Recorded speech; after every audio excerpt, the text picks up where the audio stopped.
how Eddie Howe has transformed Newcastle United. That is what we're going to be diving in today. But before we do, make sure you subscribe to the channel because we're going to be live every Friday at 3 o'clock for the Premier League preview. And of course, Monday at 12 o'clock for the Premier League review. Games for this week just over my shoulder here. So stay tuned to that if you want to find out what we'll be reviewing and previewing along the next few weeks. But let's dive into Newcastle United. Great footballing team under Eddie Howe. The improvements have been absolutely massive. And for me, one of the first places we've got to start is their pressing. They've been super aggressive off the ball and providing a really good platform to them to counter-attack when their opponents are in their build-up shape. Similar to Jurgen Klopp's gegenpressing. I think the pressing from Newcastle is like Klopp's Liverpool team from the 2017-18 season. A narrow 4-3-3 with the outside central midfielders using their ability to cover ground and start the press and engage the opposition. For Liverpool, of course, we had Gini Wijnaldum as the left central midfielder.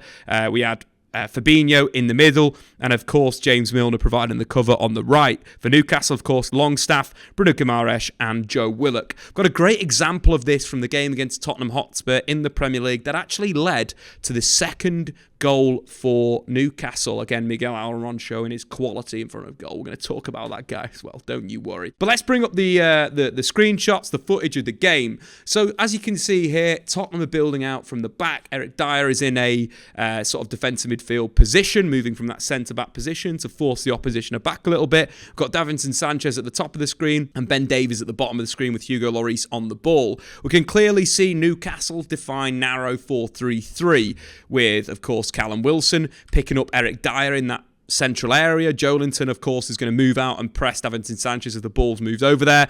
And Almiron, of course, squeezing and closing down Ben Davies. What I like about this shape is the ability for the outside central midfielders to jump, knowing that they've got two midfielders that can shuttle over and close down that space. But also the work of the attacking players, absolutely fantastic. This, of course, leaves Tottenham no sort of angle or area to play out. You know, you've got the midfielders covered, you've got the defenders covered. So the only out ball for Tottenham Hotspur in this game is to the wing-backs. Of course, we've got Emerson Royal on the top of the screen, and down below we will have Sessegnon, who will come into shot in a second.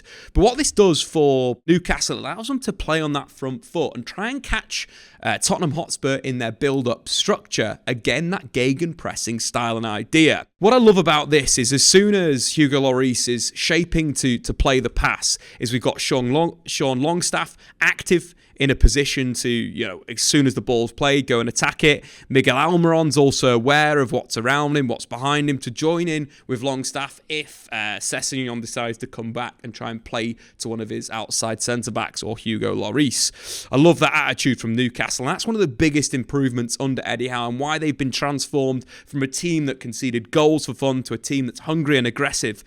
It's pretty much the same squad, which is really, really interesting as well. So, of course, Hugo Lloris chips the ball up to Sessegnon to play over Newcastle's press. But in that time, Sean Longstaff has covered a short amount of ground and he wins the aerial duel. Why this is so important for Newcastle, again, what we mentioned previously, is it creates opportunities for like a bit of a faux counter-attack that's created by winning the ball back. You can see in the shot Sean Longstaff winning that aerial duel, but Miguel Almiron is in a massive amount of space. You're thinking the closest player to him is Sessegnon, who's going to have to try and recover. The midfielders and the other defenders are, at least 15 yards away from him, giving him a lot of space to get himself turned and running at the outside centre-back for Tottenham, Longley. Of course, it's Longley, not Ben Davies. Sometimes people make mistakes. Anyway, let's continue through for this move. It opens up. Miguel Almiron obviously receives the ball from Sean Longstaff following that good pressing action and drives directly at the back three, creating a 3v3 for Newcastle on Tottenham's defence. And Miguel Almiron, again, confidence is flying this season. Runs at Longley, takes him on the outside and then squeezes the ball past Hugo Lloris. But if we go back to the start of this move, this is Tottenham playing out from the back. And the way that Newcastle have won the ball high, then quickly transition with Miguel Almiron creating a man-for-man situation and exposing Hugo Lloris with a ball under his feet is a great idea and example of how well Newcastle have been in terms of pressing. When we look at the overall statistics as well, their high press is the second most effective high press in the Premier League. City have won the ball back with 60% of their pressures when they're pressing high. Newcastle have won the ball back 57% of the time. In terms of the raw number, they've won the ball back 75 times from high pressure actions this season in the Premier League, which is 24 more than Liverpool have managed this season. But when you look at the high turnovers as well in the Premier League, no team has scored more goals from high turnovers in the competition than Newcastle United with 4. They're also transitioning really well, which I like. Not only are they, applying that pressure high up the pitch and being super aggressive, but when they've lost the ball, there's a number of things that I enjoy. Number one, because of Nick Pope's sort of high starting position, he can sweep up any balls in behind, but if that gets kind of broken, the way that they drop back into a narrow 4 is reminiscent of a brilliant Italian side. If they're sort of in this position and the opposition is countering attacking on them, they will kind of operate that kind of 3-1 motion with one of the players coming out and the other 3 defenders dropping into a narrow shape. But what I love about Newcastle is their ability to get back and defend their penalty area. At times I've seen them break with the opposition counter-attacking on them and actually having more players than the opponents. I've seen situations where Newcastle have transitioned from attack to defence and actually had 8-on-4 situations. Against Aston Villa was a good example of that. And that ability to not only press well but transition well is one of the big reasons why Newcastle came away from October with the best defensive record in the Premier League, conceding just 3 goals. On top of that, Newcastle in October won 16 points, scored 16 goals, and an XG of 14.36. All metrics that they lead in the Premier League for the month of October. Let's move forward to talk about their possession game, which, of course, has massively improved under Eddie Howe. One of the big sort of strengths of Eddie Howe's Bournemouth was their ability to play, to utilise their forwards and create good goal-scoring opportunities. One of the big methods of Eddie Howe's sides have always been the up-back-through method, in a sense of playing up to a centre forward, dropping the ball back, and then playing through. Classic Eddie Howe football from start to finish, and we're starting to see that at Newcastle United. I think I've got to give a big shout out to Callum Wilson. Not only is he scoring goals, 6 goals in 9 starts this season, but his ability to link the play has been absolutely fantastic. There's been a number of goals we've seen this season with Wilson coming off the line, ball into his feet, then dropping it back off, and then Newcastle creating either through, a direct ball in behind, as we saw there with Miguel Almiron being slipped through, or it being transitioned through, and then Kieran Trippier providing that overlap in the final third to then look for a cutback or a cross. A classic kind of Eddie Howe move, and Newcastle are absolutely on that right now. And there's a lot of importance of Callum Wilson in the possession play, but as well Bruno Guimaraes at defensive midfield has been absolutely fantastic. What I really like about Bruno is his ability to kind of drift out that number 6 position, that when he spots the right moment, he knows that Sean Longstaff will be responsible and drop back into defensive midfield, so he can go on the carry, but also work the 1-2s as we know he likes to do.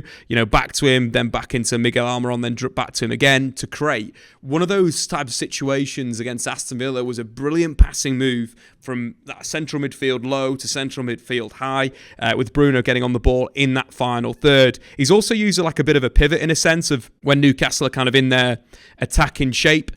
He will be used to, from someone like a Miguel Almiron, will find him with the ball, then look for that run and movement in behind the defence to get behind the opposition. He's been massively important. Of course, we've got to mention Trippier in the attacking side of the game because he's been sensational. Newcastle operate a kind of 3-5-2 shape or a 4-1-4-1 shape. The 4-1-4-1 is kind of what we've got on screen right now with the 2 central midfielders moving to attacking midfield, but also we have at times it being Bruno and Longstaff as the base of midfield and Trippier providing that overlap in the final third on the right wing, and Newcastle kind of building with a back 3, Danburn tucking in and allowing Trippier to get into the final third. Not only do we see Trippier wide to get the ball into the box from a natural perspective, but at times we see Almiron from the wide positioning Trippier in that inside channel. Newcastle So fluid, so flexible. And Trippier has been a massive part of Newcastle United this season, not only in terms of the creativity, but he is a focal point. You know, he's a bit of a playmaker. Another kind of similarity between Klopp's Liverpool and Eddie Howe's Newcastle is they've got a creative right-back. You know, Trent Alexander-Arnold and Kieran Trippier. Trippier leads defenders in the Premier League this season for the following statistics: successful crosses in open play, passes into the penalty area, shot-creating actions, chances created and expected assists. For me, one of the best fullbacks in the league this season, and statistically he has been absolutely fantastic, putting in one of his best performances against Aston Villa in the recent Premier League game. Grabbed himself an assist, made 4 tackles, 2 clearances, 1 block, created 4 chances, 11 crosses into the box, 2 big chances created. He is so important to Newcastle's shape and how they progress the ball, how they attack. I think the right-hand side is slowly becoming a real weapon for Newcastle. You know, I mentioned Almiron before, but you've got to give a lot of respect to what Kieran Trippier is doing in the final third. And in advanced areas. In this game, you can see how Trippier is a lot higher than Sean Longstaff, kind of going to the shape that we previously showed on screen there, with Longstaff providing a little bit more of defensive coverage, allowing Trippier to get high. I think it's really important, that fluidity in an attacking sense. Let's move on to another little concept I want to talk about before we talk about the Paraguayan Mohamed Salah.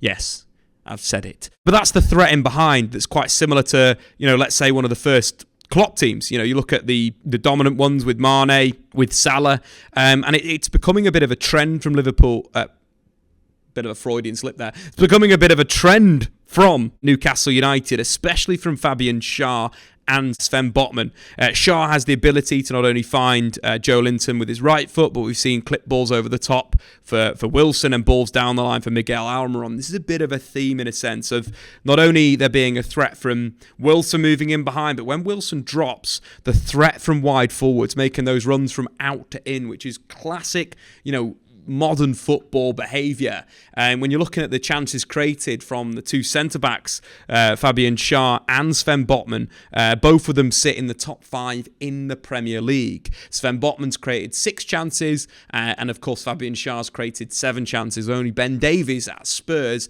created more chances than both of the Newcastle centre-halves, and that is another big trend. And of course that gets Miguel Almiron the ball into areas where he can open teams up. That movement from out to in as the forward has dropped in, absolutely crucial. And I think that's been a big part of his game, but also, finishing from the sort of inside right channel. We've seen a few goals that he's cut in and bent it into the far corner. We're looking at his statistics. A third of Almiron's Premier League goals have come in the last 11 games. He is top scorer in the Premier League for midfielders right now. The only players that have scored more goals than him in the league this season, of course, have been centre forwards and strikers, and he looks full of confidence. Full of confidence and running, and his ability to beat a man and create something out of nothing this season has been simply sublime. One of the big reasons why Newcastle have been transformed under Eddie Howe has been the form of course, Miguel Almiron, or as I like to say, the Paraguayan Mohamed Salah, or maybe the Paraguayan Diego Maradona. Get into the chat which left-footed players that we should be calling Miguel Almiron, or maybe Lionel Messi is the Argentinian Miguel Almiron. I'll see myself out, guys. But do get into the comments below your thoughts on Newcastle under Eddie Howe this season. Are there any other similarities you see with Jurgen Klopp's Liverpool or Pep Guardiola's Man City? Do you think they're going to win the Premier League? Are they going to get into the top 4? Get into the comments below. Of course, subscribe if you're new. The review is every Monday at 12 o'clock and the preview every Friday at 3. It's to get involved with those, and we'll see you very, very soon.